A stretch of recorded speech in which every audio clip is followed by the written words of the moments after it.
आपला विदर्भ, आपली बातमी.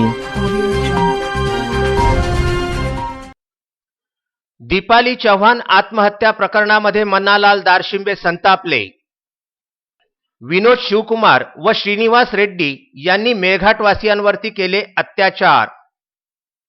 हरिसालमध्ये कार्यरत असलेल्या वनपरिक्षेत्र अधिकारी दीपाली चव्हाण आत्महत्या प्रकरणामध्ये अनेक पदाधिकारी व प्रशासकीय कर्मचारी निषेध दर्शवून आपापली प्रतिक्रिया देत आहेत. यामध्येच एक नवीन भर मेळघाटातील युवा आदिवासी नेता व महाराष्ट्र जनक्रांती सेनेचे संस्थापक अध्यक्ष मन्नालाल दारशिंबे यांनी आपली प्रतिक्रिया व्यक्त केली आहे. मैं मन्ना दारशिंबे महाराष्ट्र जनक्रांति सेना के संस्थापक अध्यक्ष.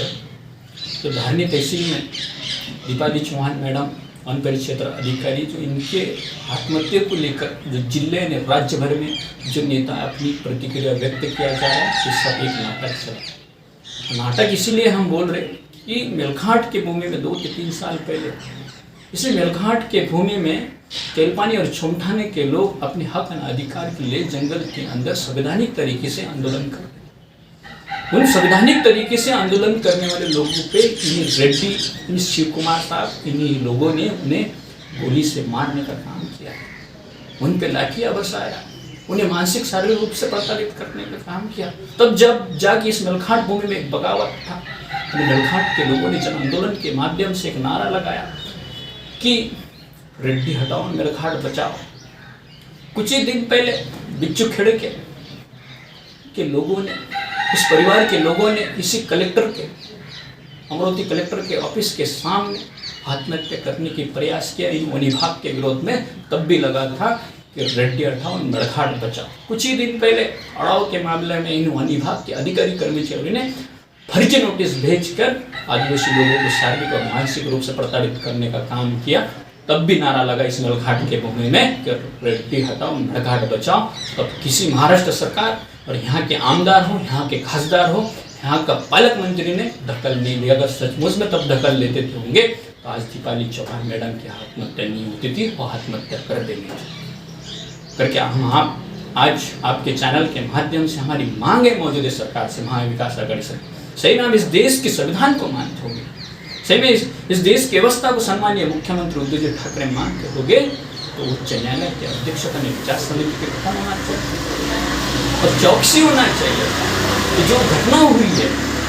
क्योंकि एक आरएफओ दर्जे के अधिकारी, एक वरिष्ठ अधिकारी के शारीरिक और मानसिक रूप से प्रताड़ित करने में अगर आत्महत्या जैसे वो प्रयास करके खुद की जान गंवा सकते होंगे तो इनके जो बेल्ट है, इनका जो क्षेत्र है टाइगर वन विभाग का, वो क्षेत्र में जो गोर गरीब अशिक्षित आदिवासी लोग और गैर आदिवासी जो लोग रह रहे हैं, इनको भी गैर संवैधानिक तरीके से, गैर कानूनी तरीके से उन्होंने शारीरिक और मानसिक रूप से प्रताड़ित करने का काम किया. ये मेरा खुला आरोप है करके ये सब चीज आना चाहिए. क्योंकि आज दीपाली चौहान के मैडम के माध्यम से आज सच्चाई का पता चला.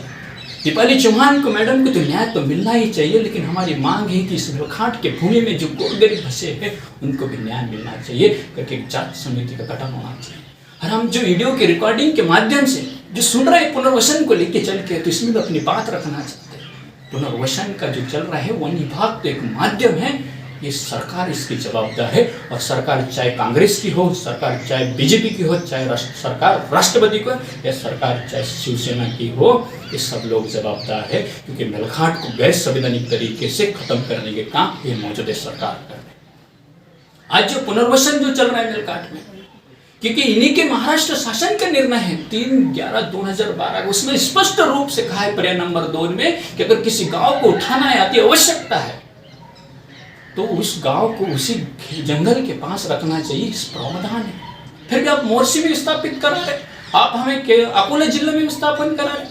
और उससे बड़ी बात आपको बता देना चाहते हैं कि अगर किसी गांव को उठाना है, यहाँ का कलेक्टर को अधिकार नहीं है, यहाँ का मुख्यमंत्री महोदय को अधिकार नहीं है, इस देश का पंतप्रधान को भी अधिकार नहीं है. इस देश का राज्यपाल राष्ट्रपति सिर्फ उस गांव को निकाल सकते हैं, लेकिन इस देश का राज्यपाल राष्ट्रपति को भी नहीं है. और ये इसलिए नहीं है क्योंकि राज्यपाल और राष्ट्रपति को भारतीय संविधान के तहत में आदिवासी लोगों को संरक्षण और प्रोटेक्शन की जवाबदारी दिया, उनकी संस्कृति उनके रीति रिवाज की सुरक्षा देने की जवाबदारी दी, आदिवासियों की सुरक्षा की जवाबदारी दिया करके वो भी गैजेट नोटिफिकेशन नहीं जारी कर सकता है। यहाँ का कलेक्टर भी जवाबदार है, यहाँ का कमिश्नर भी जवाबदार है, इस राज्य के मुख्यमंत्री भी जवाबदार है, यहाँ के पालक मंत्री भी जवाबदार है, यहाँ का खासदार भी जवाबदार है, यहाँ का आमदार भी जवाबदार है। सब लोग मिलकर इस मेलघाट को नष्ट करने की चल रहा है। हम आज मेलघाट वासियों की अपील करना चाहता हूँ कि हमारे विचार को समझो, हमें समझो, हमारे मिशन को समझो। जिस दिन आप हमें और हमारे मिशन को समझ जाएंगे तो ये जो मेलघाट की भूमि में जो गैर कानूनी तरीके से जो काम चल रहा है इनको इनकी जगह दिखाने के लिए आज हम सक्षम हैं।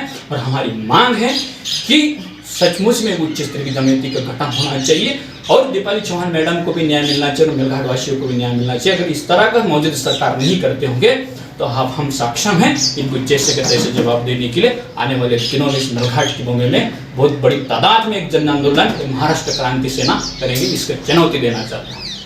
मन्नालाल दारशिंबेंच्या नुसार मेळघाटामध्ये अनेक गैरप्रकार होत आहेत जे मेळघाटाच्या जमिनीमध्येच गाडल्या जातात। दीपाली चव्हाण सारख्या अधिकाऱ्यांवर जो अत्याचार झाला असाच अत्याचार मेळघाटातील मेळघाटवासी यांच्यावरती सुद्धा होत आहे, जे मेळघाटवासी मुळीच सहन करणार नाहीत असे मत मन्नालाल दारशिंबे यांनी कडक शब्दांमध्ये व्यक्त केले। तसेच दीपाली चव्हाण आत्महत्या प्रकरणामध्ये विनोद शिवकुमार याच्यासोबतच मुख्य वन संरक्षक श्रीनिवास रेड्डींवर कार्यवाही करून त्यांना प्रशासनातून बडतर्फ करण्याची मागणी मन्नालाल दारशिंबे यांनी केली आहे। विदर्भ न्यूज करिता तस्मीन शेख, सुलेमान मेमन व जुगल किशोर जयस्वाल यांचा हा वृत्तांत।